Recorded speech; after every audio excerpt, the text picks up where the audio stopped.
So the Kansas City Chiefs, we have some players that are absolute studs, and I feel like that should be talked about. I mean, at least before the preseason game.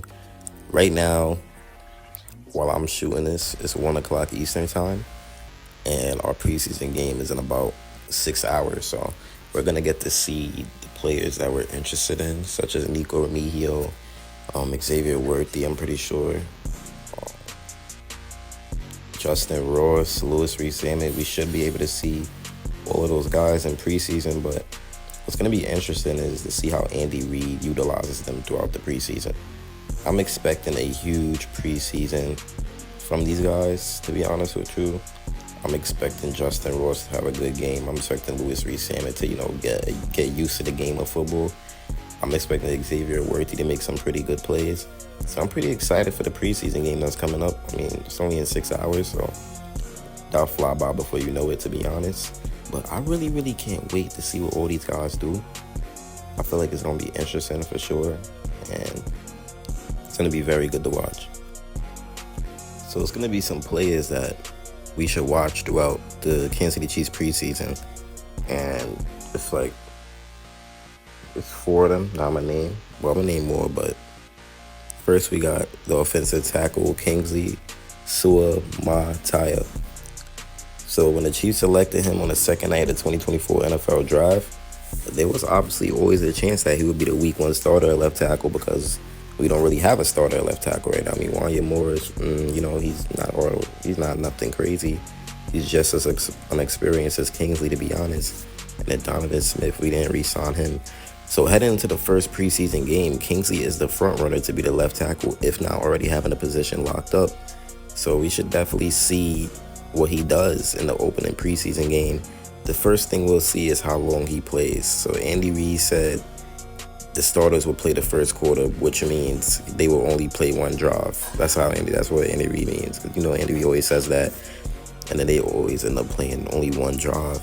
So now we'll see if Kingsley will come out with the rest of the starters, or he stay in to get more game action since he's a rookie. So we'll see how that goes. And the second thing to watch is how he looks during the game.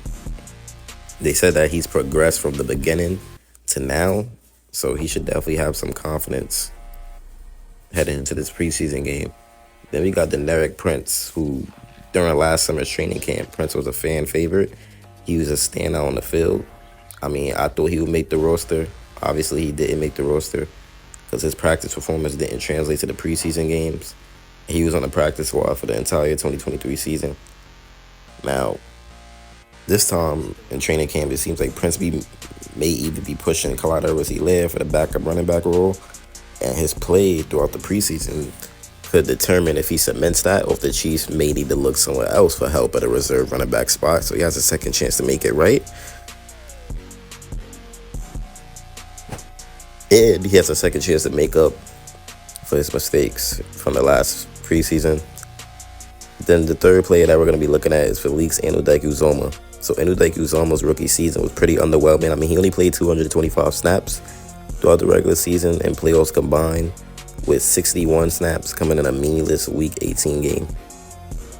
So, but during a recent press conference, Steve Spags noted that Anudike-Uzomah struggled a little bit early in this year's training camp. And those are not really the most encouraging words to hear from your defensive coordinator about a player who was a first-round pick just a year ago. But Spags did say the defensive end was proven daily.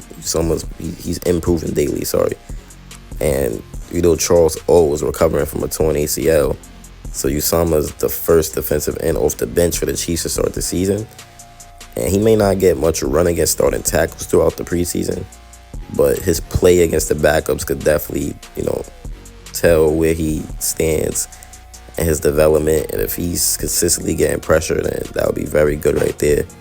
Then we also got to watch out for Curtis Jacobs, who's going to be a stud. He was considered an elite prospect coming out of high school, and he didn't really get to show what he did in Penn State. It was just flashes. But he has elite athleticism, excellent coverage chops, and he could definitely be a very good key player for special teams. So we're going to look out for Curtis Jacobs as well. It's a lot of storylines to look at when it comes to this Chiefs preseason. And I just can't wait.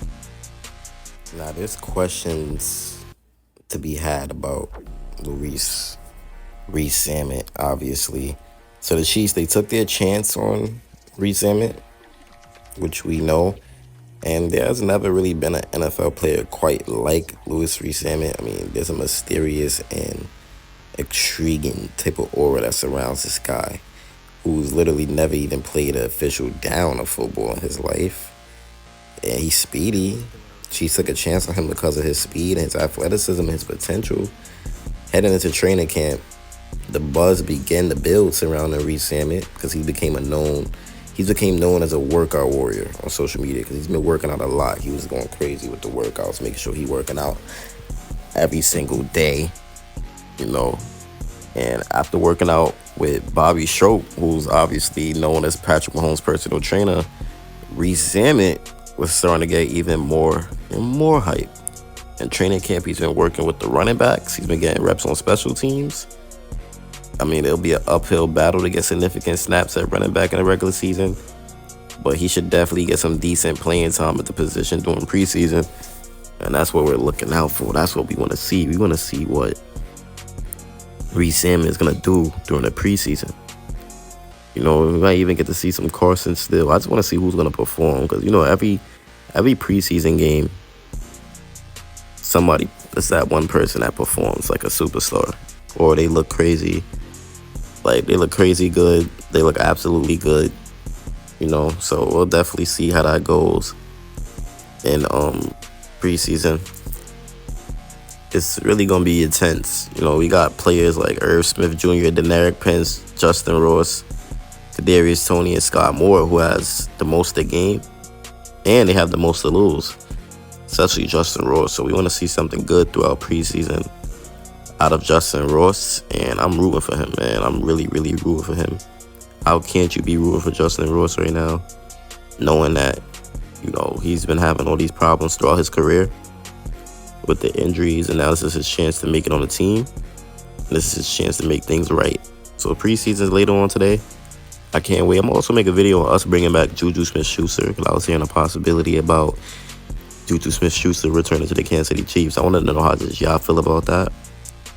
I really don't know how I feel about it, to be honest, but we'll see. We'll definitely see. It might be cool to bring him back, but I don't know. He's not as useless as people think, but we're going to talk about that for another. I'm sorry if I didn't bring that much energy in this video. To be honest with y'all, I just woke up. Very tired, man, but it's been your boy Chiefs Priority, and I'm out, man. Peace.